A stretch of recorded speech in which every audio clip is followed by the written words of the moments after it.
Donc en fait, dans InDesign, vous avez intérêt à utiliser principalement des images Photoshop et pas des images JPEG, puisque vous pourrez, quand vous voulez, ouvrir les images dans Photoshop, ajouter un calque de réglage et tout de suite faire fichier enregistré, ça va se mettre à jour. Bon, il se trouve qu'on a commencé avec des images JPEG. Donc, ce qu'on va voir maintenant, c'est comment faire en sorte que... On va faire en sorte que Photoshop nous transforme toutes les images JPEG du dossier en version PSD pour nous. Et une fois que ce sera fait, on demandera que InDesign remplace toutes les images JPEG qu'il utilise par les versions PSD que Photoshop aura faites. Vous voyez le processus?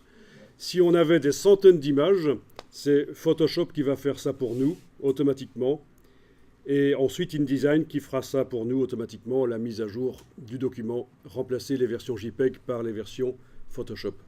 Et donc, ça permet de démarrer éventuellement la création d'un document avec des JPEG et à un certain moment, vous vous dites, tiens, mais maintenant, je vais les transformer en PSD. Comme ça, je peux mettre des calques de réglage et modifier ça. Alors, on va dans Photoshop. Vous pouvez fermer les images dans Photoshop, on n'a pas besoin d'images ouvertes. Et on va utiliser, vous connaissez le système pour transformer plein d'images vers le format Photoshop, ceux qui auraient touché éventuellement déjà à Photoshop. Alors on y va, menu Fichier, Fichier Script, Processeur d'images. Fichier Script, Processeur d'images.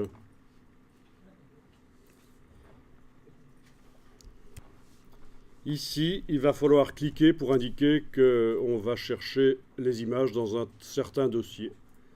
Donc vous cliquez sur Sélectionner un dossier. Vous allez dans le dossier d'aujourd'hui, dans le dossier Images ancrées 24, dans le dossier Links. Voilà, ce sont ces images qui sont là dans le dossier Links du dossier Images ancrées 24. Ce sont ces images-là qu'on veut transformer en PSD. Certaines sont déjà en PSD, mais c'est plutôt rare. La plupart sont en JPEG, il y en a une en PNG. Vous cliquez sur Ouvrir dans la boîte de sélection. Est-ce que ça vous indique le lien jusque votre dossier Links? Ici, parfait. Ça concerne la sélection des images qui vont être traitées. Pour l'enregistrement, je vais choisir Enregistrer au même emplacement. Quel type d'enregistrement? Vous devez cocher Enregistrer sous PSD et décocher les deux autres options et ne pas cocher Redimensionner. Bon, voilà, ça doit être comme ça en fait.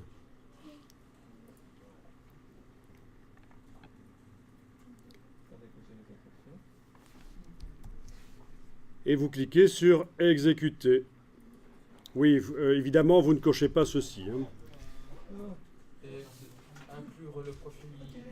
Et non plus, pas besoin de cocher ça. Ça, ce sera quand vous serez un peu plus avancé en infographie. On vous expliquera les profils. Cliquez sur Exécuter. Et ça devrait travailler tout seul.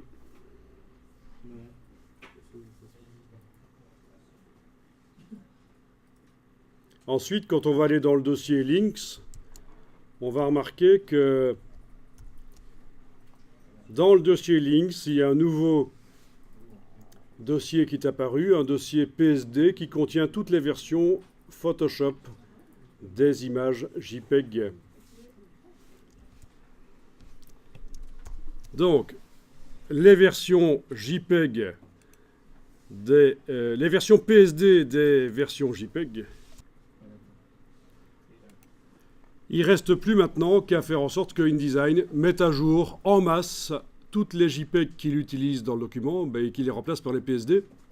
Résultat, j'ouvrirai n'importe laquelle de ces images et rapidement mettre des calques de réglage enregistrés, ça va se mettre à jour dans InDesign. Toutes les images pourront être modifiées facilement par la suite avec des calques de réglage dans Photoshop. C'est ça l'intérêt. Donc, moralité d'histoire, utilisez si possible dès le départ des versions Photoshop dans InDesign. Et si ce n'est pas le cas, si vous avez commencé avec du JPEG, faites jouer le processeur d'image comme on a fait, puis faites la mise à jour comme on va le faire maintenant.